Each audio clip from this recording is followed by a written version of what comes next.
souvent dans nos journaux des maladies nosocomiales. Chaque année, elles causent 3 fois plus de décès que les accidents de la route. Et les malades les contractent en général au cours d'un séjour à l'hôpital. Le manque d'hygiène joue un rôle important dans la transmission de ces bactéries. Certains hôpitaux cherchent à enrayer ce fléau.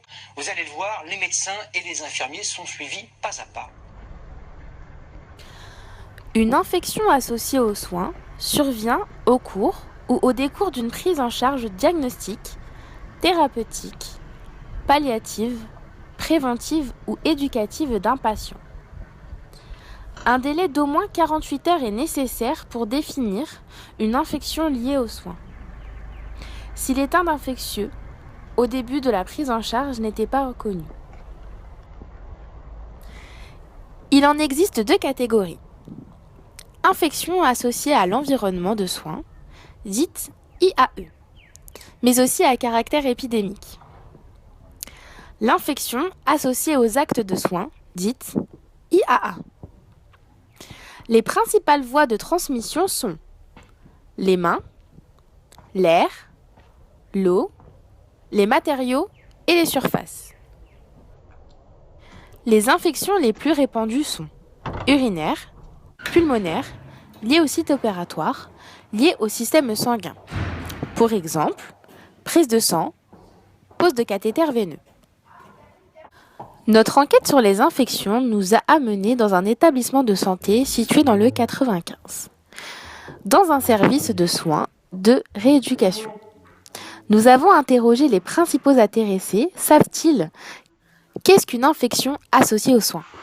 Sont-ils inquiets lors de leur séjour à l'hôpital? Ont-ils confiance dans le système de santé? Notre première patiente est une femme âgée de 80 ans qui présente une blessure au niveau du coude après une chute à son domicile. Notre deuxième patient est un homme qui présente une éventration près d'une poche de stomie. Renseigné sur ce que c'était une infection liée aux soins, ou vous savez pas? Ça vous a pas intéressé plus que ça? Une infection? Oui, liée aux soins. Ah non, je vois pas ce que c'est. Vous voyez pas? Ouais. Bah, et peut-être que la personne n'a pas fait ce qu'il fallait pour se protéger, pour voir des personnes qui sont contagieuses, j'en sais rien. Est-ce que vous vous sentez en sécurité quand un médecin ou une infirmière vous fait les soins? Oui. Oui? D'accord. Il dit, ah ben bien sûr, Bien sûr.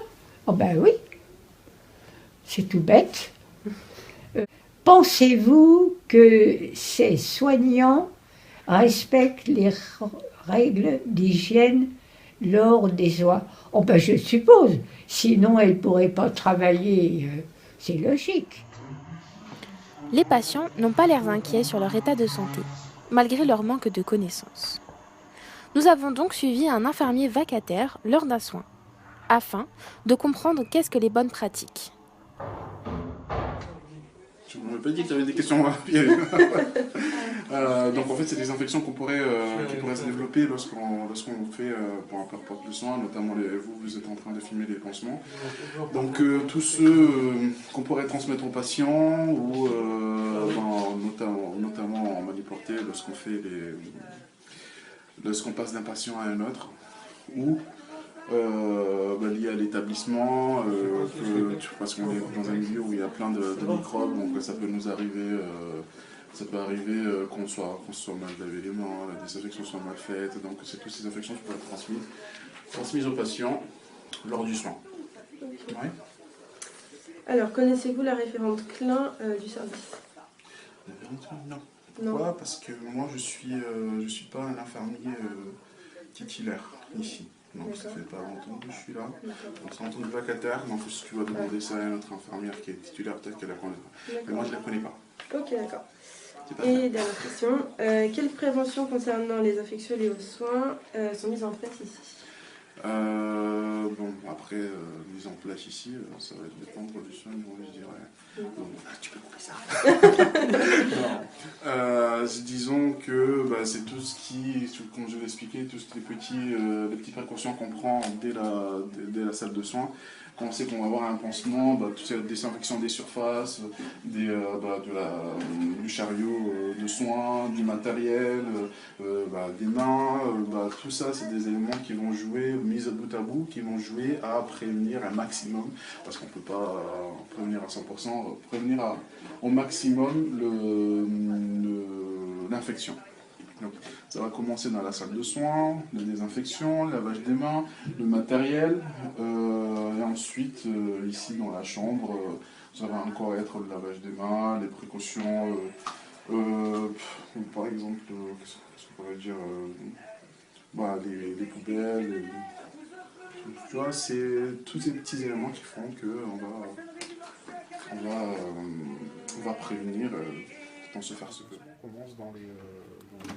L'infirmier nous explique que le soin commence dans le poste de soins par la désinfection des mains, du chariot, la lecture du protocole et le choix du matériel. Au préalable, l'infirmier a enlevé le pansement avec des gants. Il examine maintenant la plaie pour réajuster son matériel.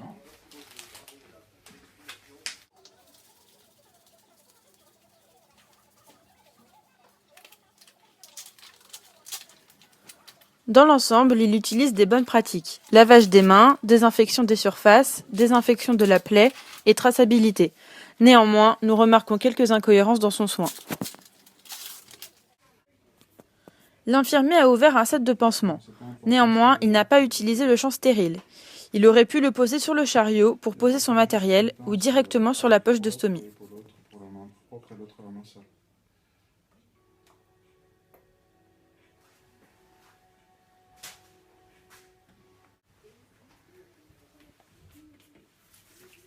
On y va? Oui.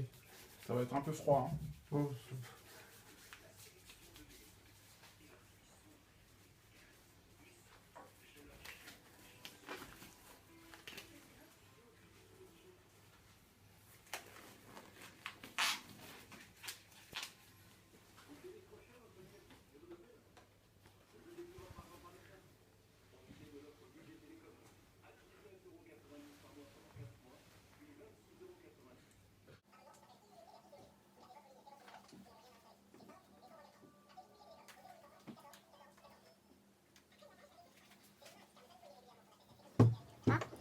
Il pratique le principe du plus propre au plus sale en considérant que la poche de stomie est l'endroit le plus sale.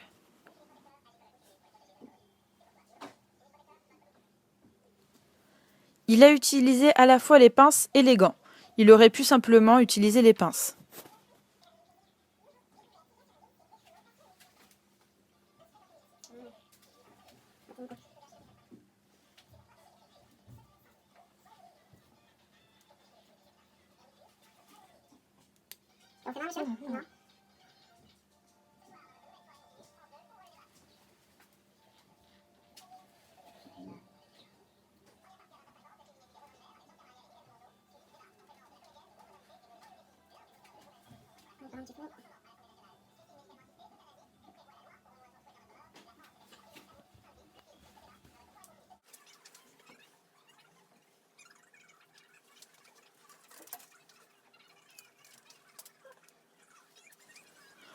Nous nous demandons pourquoi il a fini son soin avec des gants à usage unique pour poser du tulle gras qui est stérile.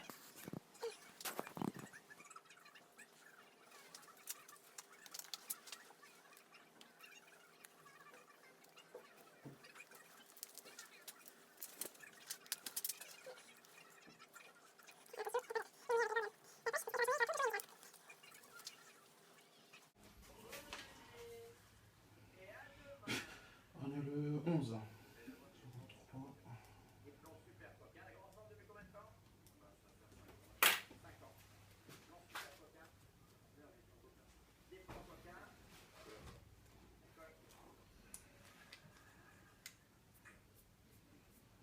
Voilà.